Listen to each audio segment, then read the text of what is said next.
Assalamualaikum warahmatullahi wabarakatuh. Bismillah, alhamdulillah, wassalatu wassalamu ala rasulillah.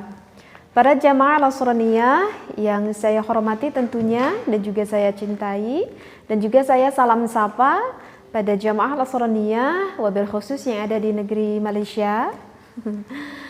Mudah-mudahan kita semua berada di dalam rahmatnya Allah. Amin ya Allah ya rabbal alamin. Tak terasa ya, menjelang puasa Ramadan beberapa hari lagi, semoga Allah memberikan kita kesehatan, kekuatan untuk melakukan ibadah puasa dan tentunya mendapatkan rahman rahim maghfirah Allah. Amin ya Allah ya rabbal alamin.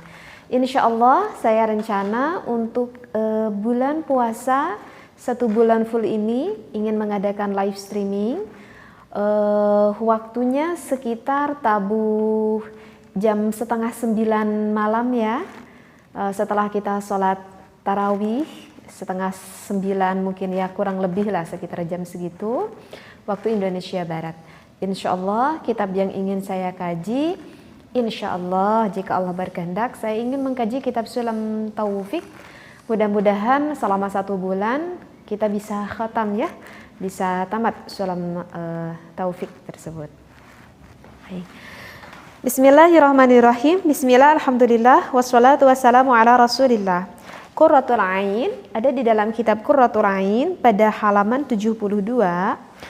Wattaqawi, dan mengalap kekuatan, lahu bi adwiyatin mubahatin, memakai obat yang diperbolehkan, ma'ari'ayatil qawanin at-tibiyati, yang tidak membahayakan kepada tabiat, ma'aqasdin salihin, serta yang punya maksud baik, ka'ifatin wanas, seperti harga diri gitu ya di depan istrinya, wanaslin, ataupun ingin mengharapkan keturunan, li'annahu wasilatun li mahbubin, hal itu dilakukan dikarenakan menjadikan wasilah saling mahbub. Mahbub itu adalah bertambahnya rasa cinta ataupun keharmonisan di dalam rumah tangga. Fayakunu mahbuban, maka jika hal itu terjadi maka mahbuban itu adalah disunnahkan. Fima yadhharu ila anqala, di dalam perkara yang jelas sampai pada ucapan musannif ada selanjutnya ya, tidak saya bereskan. Kemudian referensi yang kedua ada di dalam kitab Majmu' Syarah Muhadzab, tetapi saya lewat, dan juga Minhajul Qawim pada juz ke-1 sahifah 250, annal idrara bin nafsi haramun, bahwa sesuatu yang memadaratkan bin nafsi kepada diri kita itu haramun, adalah hukumnya diharamkan. Baik, apa sih referensi yang sudah saya bacakan barusan? Permasalahannya itu adalah jika seorang suami yang bermaksud ingin memperbesar ataupun yang bermaksud ingin ingin memanjangkan kali ya, ingin memperbesar ataupun ingin memanjangkan miliknya itu, apakah itu hukumnya diperbolehkan atau tidak? Ataupun misalkan seorang suami yang meminum obat-obatan ya, ataupun jamu gitu ya, ataupun berupa gel misalkan. Nah, apakah hal itu diperbolehkan oleh agama ataupun tidak, seperti itu. Nah, dari referensi yang sudah saya bacakan, sebetulnya sih saya cari-cari, sebetulnya ini ada yang bertanya juga sih pada saya, dan kemarin saya mutola'ah, buka-buka kitab, dan saya temukan ada di dalam 3 referensi kitab. Dan ingin saya simpulkan dari ketiga referensi kitab yang saya bacakan tersebut. Maka, baik, satu dulu nih ini permasalahannya. Untuk permasalahan yang pertama adalah, boleh nggak teh seorang suami sengaja ingin memperbesar ataupun memperpanjang lah gitu ya, yang dimiliki oleh suami tersebut. Nah, ini pertanyaannya ini dulu ya. Maka untuk jawabnya yang saya simpulkan itu ada 4 syarat gitu ya. Ada 4 syarat. Di sana dikatakan diperbolehkan, tetapi ada tetapinya. Diperbolehkan oleh agama, tetapi ada syaratnya. Syarat yang pertama itu adalah jika yang dimiliki oleh suaminya itu ukurannya itu lebih kecil daripada kenormalan, gitu ya. Ini syarat yang pertama. Jadi ukurannya itu lebih kecil daripada kenormalan. Nah, jika kita berbicara akan kenormalan itu, tentu kita harus menyesuaikan ya, akan kenormalan itu tidak bisa dikatakan sama semua orang di muka bumi ini, gitu ya.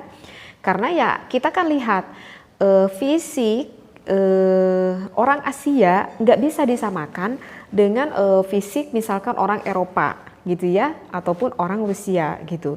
Karena itu memang fisik orang Asia itu identiknya kan lebih kecil daripada orang Eropa, sehingga Allah menciptakan yang dimiliki oleh suaminya pun itu beda gitu ya ukurannya daripada dengan orang Eropa, seperti itu. Nah, berarti kita harus tahu dulu kenormalan yang dimiliki oleh orang Asia. Jangan kita orang Asia tetapi kita mempunyai keinginan ataupun menyamakan kenormalan itu misalkan dengan orang Rusia, ya nggak boleh gitu ya.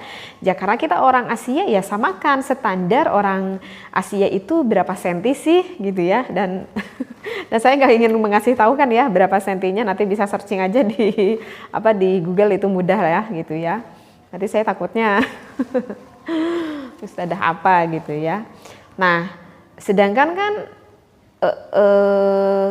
ukuran yang biasanya paling panjang gitu di seluruh dunia ini gitu ditemukan itu adalah bagi orang Rusia. Jadi jangan menyamakan ya orang Indonesia dengan orang Rusia.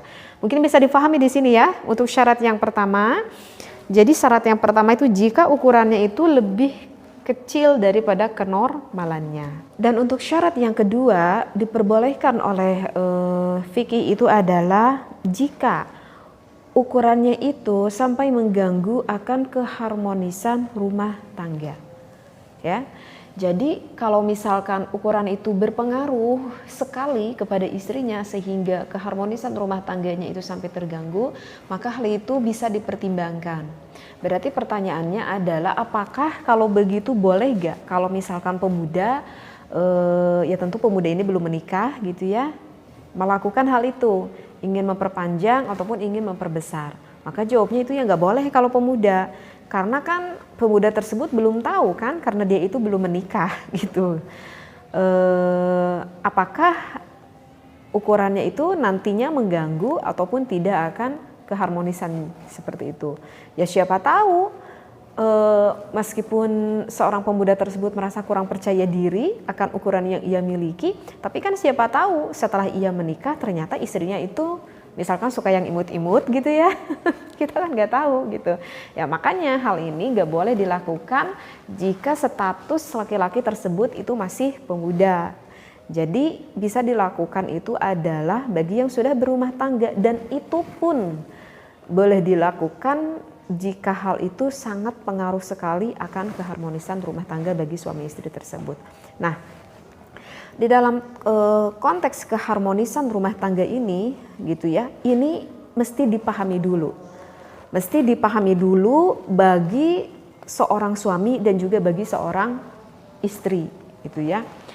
Karena begini ya, maaf ya sebelumnya jangan berpikir negatif apa yang ingin saya sampaikan. Ini adalah majelis mulia. Saya hanya bermaksud ingin menyampaikan ilmu begitu ya, yang mana mudah-mudahan yang bisa membantu akan hubungan rumah tangga seperti itu. Nah, karena begini, di dalam wanita itu begitu ya, yang dimiliki oleh wanita tersebut, maksudnya area yang dimiliki oleh wanita tersebut ya, mungkin bisa dipahami. Allah itu menciptakan sepertiga awalnya ataupun sepertiga depannya itu Allah ciptakan di sana itu banyak sekali syaraf ya. Jadi 1/3 depannya Allah menciptakan banyak sekali syaraf, sehingga karena Allah ciptakan 1/3-nya di bagian wanita yang paling depan banyak sekali syaraf gitu ya, sehingga titik yang sangat nikmat yang dimiliki oleh wanita tersebut ada 2 titik di daerah sana begitu ya. Dan maaf sekali saya tidak bisa menyebutkan 2 titik tersebut, mungkin bisa dipahami ya 2 titik tersebut yang saya maksudkan. Nah, 2 titik itu tempatnya ataupun areanya itu yang sangat nikmat sekali oleh wanita itu adalah di 1/3 depannya. Kenapa bisa seorang wanita bisa merasakan nikmat sekali di sana? Itu dikarenakan Allah menciptakan banyak sekali syaraf di sana. Seperti itu. Sedangkan 2/3 yang lebih dalam lagi pada wanita tersebut itu syarafnya itu semakin sedikit. Sehingga kalau misalkan dirangsang ke 2/3 tersebut tidak akan senikmat di bagian 1/3 yang lebih depan pada wanita tersebut. Nah, sehingga oleh karena itu sebetulnya tidak membutuhkan bagi seorang wanita, sebetulnya ini tidak membutuhkan bentuk yang terlalu panjang ataupun bentuk yang terlalu besar. Jadi yang dibutuhkan oleh wanita itu sebetulnya bukan panjang ataupun besarnya. Tetapi apa yang dibutuhkan oleh wanita untuk mencapai kenikmatan tersebut itu adalah kerasnya, bukan panjangnya. Paham nggak apa yang saya sampaikan? Kalau yang para pendengar ini adalah seorang suami dan juga seorang istri, mungkin bisa mudah memahami apa yang saya sampaikan ini itu ya. Jadi ya gak perlu minder juga. Ya percaya diri aja bagi bapak-bapak yang merasa kok ukuran saya ini bisa dikatakan agak imut-imut gitu. Jadi sebetulnya ya itu, karena menurut penelitian gak membutuhkan yang besar ataupun membutuhkan yang panjang untuk mencapai kenikmatan seorang perempuan ataupun seorang istri. Justru yang dibutuhkan adalah kekerasannya, seperti itu. Nah, jadi udah bisa dipahami di sini ya. Jadi kalau menurut saya bagi suami udah pede aja, percaya diri aja. Apa yang Allah berikan kepada saya ya syukuri aja, seperti itu. Nah, tetapi di dalam satu sisi, di dalam satu permasalahan, misalkan ada permasalahan di rumah tangga, ada seorang istri itu yang sampai menuntut gitu kepada suaminya, sampai menuntut kepada suaminya, bahkan istrinya tersebut sampai ingin meminta cerai, sampai ingin meminta ya berpisah dengan suaminya. Ketika ditanya alasannya apa kepada istri tersebut, kamu tuh ingin pisah sama suami kamu. Ternyata waktu ditanya alasannya itu adalah karena saya tidak merasa puas dengan apa yang dimiliki oleh suami kepada saya. Jadi artinya istrinya tersebut menuntut gitu, ingin ukuran yang lebih ideal menurut istrinya tersebut. Dan apakah ada kasus seperti ini? Ada kasus seperti ini. Nah, ketika ada kasus seperti ini kan berarti ini mengganggu akan keharmonisan rumah tangga. Apalagi sampai kalau misalkan istrinya itu sampai pengen cerai, sampai pengen pisah. Tentu kan itu mengganggu keharmonisan rumah tangga. Maka jika itu terjadi, maka suami pun bisa mempertimbangkan gitu, bisa mempertimbangkan apa yang diinginkan oleh istrinya.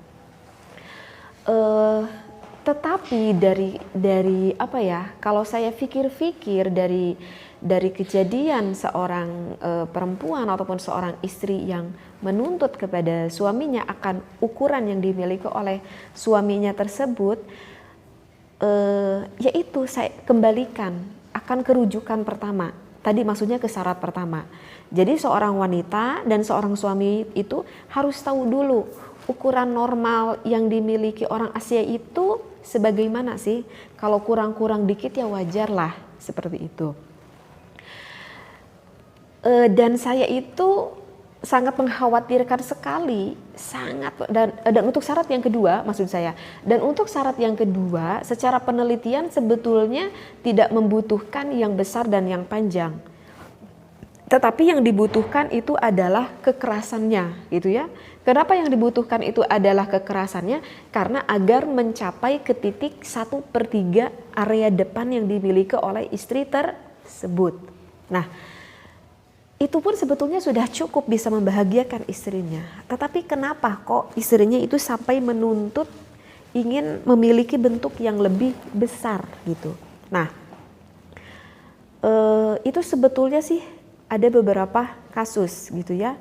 Bahkan ada sebagian, tapi saya tidak menganggap bahwa kasus seperti ini istrinya itu sama semuanya, enggak ya. Cuman ada dari sebagian kasus seperti ini, ada sebagian, sekali lagi ada sebagian, saya tidak menyatakan semua perempuan itu sama. Ada sebagian yang dikarenakan perempuan itu yang sudah terbiasa melihat adegan film yang enggak layak dilihat gitu ya. Mungkin sudah paham ya maksudnya film apa di sini ya, film Blue lah begitu. Nah, karena seorang istri ini udah terbiasa melihat adegan film itu, sedangkan yang dilihat itu adalah adegannya itu mungkin dari adegan luar negeri gitu ya. Mungkin yang sering dia lihat itu adalah video-video orang Rusia mungkin, sedangkan kan orang Rusia itu yang paling besar gitu ya, yang dimiliki antara negara-negara lain gitu. Nah, dikarenakan sering melihat tontonan-tontonan itu, sehingga masuklah tontonan itu kepada daya khoyalinya seorang istri, seorang perempuan. Paham gak sih ya? Karena udah sering lihat film itu, sehingga masuk ke daya khoyalinya perempuan, sehingga seorang perempuan tersebut ataupun seorang istri tersebut ingin berfantasi dengan apa yang sering ia lihat. Sedangkan pada kenyataannya, ia lihat di depan suaminya itu tidak sama ataupun tidak sesuai dengan apa yang sering ia lihat ataupun yang ia tonton. Seperti itu. Sehingga ya istrinya itu menuntutlah kepada suaminya ingin memiliki bentuk yang sama seperti apa yang ia tonton itu. Nah, jika halnya seperti itu menurut saya sih enggak sehat banget. Karena ya seorang istri menuntut seperti itu kalau menurut saya sih kurang manusiawi seperti itu. Dan apakah itu bisa dikatakan ibadah ataupun tidak? Karena ya keinginan seorang istrinya tersebut bukan diawali dari dasar ibadah, tetapi diawali dengan nafsu yang ada di dalam hati seorang perempuan tersebut. Karena itu efeknya, karena ia itu sering melihat tontonan, misalkan tontonan orang Arab misalkan gitu ya, yang badannya lebih tinggi, lebih besar, ataupun orang Eropa yang badannya lebih tinggi, lebih besar. Ya wajar kalau barangnya itu lebih besar dan lebih panjang juga. Kan kita nggak bisa disamakan, kita kan orang Asia seperti itu. Nah, jadi untuk keharmonisan rumah tangga pun ini sebetulnya perlu dicerna gitu lebih dalam. Tetapi kalau misalkan contoh kasus seperti itu, kalau menurut saya sih ya itu adalah diawali bukan dengan ibadah, tetapi itu ya didasari atas nafsu seperti itu. Jadi begitu ya. Untuk syarat yang kedua, hal itu boleh dilakukan jika keharmonisan rumah tangganya itu sangat mengganggu sekali, maka suaminya bisa mempertimbangkan seperti itu. Dan untuk syarat yang ketiga itu adalah boleh dilakukannya itu harus rekomendasi dari orang yang adil. Artinya orang yang adil di sini adalah orang yang ahli sekali di dalam bidangnya, gitu ya, yang ahli sekali, gitu ya. Misalkan yang ahli di sini siapa? Ya berarti yang ahli di sini bukan ajengan, bukan, gitu ya. Ajengan hanya sebatas memberikan ilmunya aja. Ini yang diharamkan, ini yang diperbolehkan. Tetapi yang ahli di sini siapa? Ya berarti yang ahli di sini adalah seorang dokter, dan dokter pun tentu bukan dokter gigi kan, tetapi dokter yang memang paham sekali akan hal seperti itu, begitu. Ya maka konsultasinya datangnya kepada siapa? Ya konsultasinya datang kepada dokter yang memang benar-benar memahami akan hal ini, seperti itu. Nanti kan dokter akan memberitahukan kalau misalkan kamu melakukan operasi ini, misalkan bagaimana dok, ini ada efek sampingnya gak, ini ada manfaatnya gak, seperti itu. Sehingga dari syarat yang ketiga dengan syarat yang keempat itu bersambungan, dan syarat yang keempat boleh dilakukan dengan cara apapun itu selama itu tidak membahayakan akan dirinya, ya, selama hal itu tidak membahayakan dalam diri. Makanya tadi di dalam referensi di dalam Minhajul Qawim saya kan mengatakan anal idroro bin nafsi haramun. Setiap apapun yang memadorotkan kepada badan kita itu hukumnya adalah diharamkan. Ya begitu pula kata dokter, kamu bisa melakukan operasi ini. tetapi misalkan ini menggunakan silikon misalkan, dan itu efek sampingnya bahayanya sampai begini. Artinya ya kemadorotannya sekitar 70%, kemanfaatannya cuma 30% misalkan. Ya berarti hal itu kan lebih cenderung kepada kemadorotannya, maka hal itu gak boleh dilakukan. Karena apa? Karena idroro, karena memadorotkan kepada diri kita misalkan.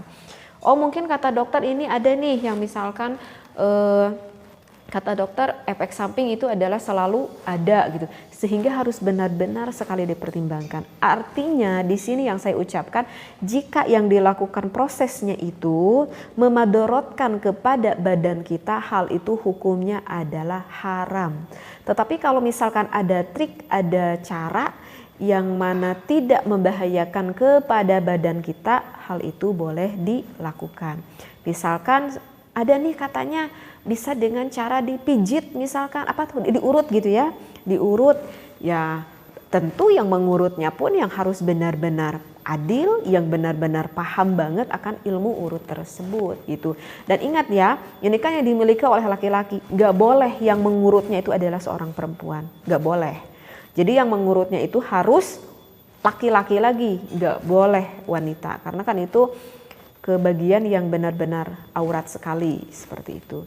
Jadi bisa dipahami ya, dari apa yang saya sampaikan dari pertanyaan itu, syaratnya itu adalah boleh dilakukan. Yang pertama, jika ukuran suaminya itu sangat kecil ataupun sangat jauh dari ukuran kenormalan orang Asia, ya karena kita kan orang Asia. Yang kedua, hal itu boleh dilakukan jika ukurannya itu sampai mempengaruhi sekali akan keharmonisan rumah tangganya. Yang ketiga, boleh dilakukan hal itu jika kalian mendatangi orang yang kompeten, orang yang benar-benar adil, yang paham sekali akan ilmunya itu. Dan yang keempat, hal itu boleh dilakukan jika tidak memadorotkan kepada badannya. Tetapi jika hal itu memadorotkan kepada badannya, maka itu hukumnya menjadi haram, gitu ya. Nah untuk itu ya tanyakanlah kepada ahlinya ya, kepada dokter. Saya itu nggak paham kalau untuk bidang ini. Baik, untuk pertanyaan yang kedua, saya mah enggak sih bermaksud ingin memperbesar ataupun ingin memperpanjang gitu ya. Tetapi kadang tuh saya tuh suka ada keluhan. Keluhannya kenapa? Keluhannya Pak, keluhannya adalah kok sekarang umur-umur semakin tua kok barang aku kok kayaknya sering lemes gitu, tetapi nafsuku tinggi. Tapi barang aku sering lemes gitu ya. Kadang udah bangun-bangun nggak tahu dengan sendirinya tahu-tahu udah tidur gitu ya, dan susah untuk dibangunin. Apakah boleh gak gitu ya? Berarti ini kan berhubungan akan maaf ya, akan kekerasan yang dimiliki oleh seorang suami. Apakah boleh gak bagi seorang suami misalkan memakan obat gitu ya, ataupun meminum ramuan jamu gitu, ataupun mengkonsumsi apalah gitu ya. Bahkan kan sekarang ada seperti semacam gel gitu ya, ataupun semacam apa itu saya pernah dengar semacam tisu gitu ya. Nah kalau seperti itu alasannya, apakah oleh fikih itu diperbolehkan atau tidak gitu. Nah ini tuh pertanyaan yang kedua. Dan untuk pertanyaan seperti itu saya ingat kepada hadis Rasulullah SAW. Pada saat itu Rasulullah Nabi Muhammad itu berbicara gitu kepada malaikat Jibril. Bukannya berkeluh kesah ya menceritakanlah kepada malaikat Jibril, ya Jibril, kata Rasulullah, akhir-akhir ini stamina aku agak menurun begitu, kata Rasulullah berkata kepada malaikat Jibril. Maka malaikat Jibril berkata kepada Rasulullah, kata malaikat Jibril, alaika bil haris gitu itu ya, alaika bil haris, kata malaikat Jibril, coba ya Rasulullah, saat ini kamu tuh sering banyak mengkonsumsi haris, kata malaikat Jibril. Haris itu apa? Haris itu adalah kan orang Arab itu kan kebiasaan makannya itu kan bukan nasi, tetapi kebiasaannya makannya itu kan adalah gandum. Jadi haris itu adalah gandum yang dicampur dengan daging kambing gitu. Kalau orang Arab itu bilangnya haris, seperti itu. Ya, begitulah. Nah, dari hadis itu sehingga para ulama itu beristinbat dari hadis yang dikatakan malaikat Jibril yang berkata kepada Rasulullah alaika bil haris. Di antaranya istinbat para ulama itu dikatakan yusannu tanawulu syai'in ma yuqawi bihil ba'ah. Jadi kata nisbat istinbat, ulama mengatakan bahwa disunnahkan kita itu mengkonsumsi sesuatu, berarti konsumsi sesuatu ini baik yang dimakan ataupun yang diminum, selama yang dikonsumsinya ini bisa dapat memperkuat akan vitalitas seorang suami. Dan bisa dikatakan sunnah ini adalah jika bertujuannya suami tersebut tujuannya itu adalah untuk ibadah. Jika tujuannya untuk ibadah, ya maka itu hukumnya adalah sunnah, seperti itu. Ya barang tentu kan seorang suami, siapa sih yang gak pengen di dalam kehidupan rumah tangganya harmonis, dan itu adalah merupakan salah satu tanda ibadah, seperti itu. Nah, jadi ulama itu mengistinbat dari hadis tersebut, berarti ini menandakan bahwa hukumnya diperbolehkan. Ya dengan syaratnya tadi, dengan syaratnya yang dikonsumsinya itu tidak memadorotkan kepada badan suaminya tersebut. Jadi boleh, selama kita meyakini bahwa obat ini nggak ada efek samping gitu ya. Misalkan si bapak ini karena punya penyakit jantung, ternyata setelah memakan obat kuat ini, naudzubillah, bukannya kalahkah kuat, kalahkah dilarikan gitu ke rumah sakit, seperti itu. Kan kita juga sering kan mendengar kasus seperti itu. Nah itu berarti obatnya itu odong-odong gitu ya. Berarti obatnya itu ya nggak asli, artinya ya membahayakan lah. Jadi oleh karena itu setiap mau membeli sesuatu itu harus dikonsultasikan dulu, dan kita harus meyakini dulu apakah hal itu dapat memadorotkan ataupun tidak ke badan kita. Karena sekali lagi di dalam Minhajul Qaum tadi dikatakan setiap sesuatu yang memadorotkan kepada badan kita maka itu hukumnya adalah haram. Sebetulnya ada sih tadi juga referensi yang lebih jelas di dalam kitab Majmu' Syarh Muhadzab, tetapi saya nggak bacakan. Tetapi yang udah saya terangkan mudah-mudahan insya Allah dapat dipahami ya. Jadi sebetulnya sih di sini ya untuk suami dan untuk istri begitulah, bersyukurlah ya apa yang sudah kita miliki, seperti itu. Ya udah gitu deh. Maaf ya, saya menerangkannya agak panjang lebar, tapi mudah-mudahan bisa dipahami apa yang saya bahas. Kebetulan ini ada yang bertanya ya, mudah-mudahan bisa dipahami ya akan jawaban yang saya sudah dicarikan di dalam 3 referensi kitab ini. Wallahu a'lam, wabillahi taufiq wal hidayah. Wassalamualaikum warahmatullahi wabarakatuh.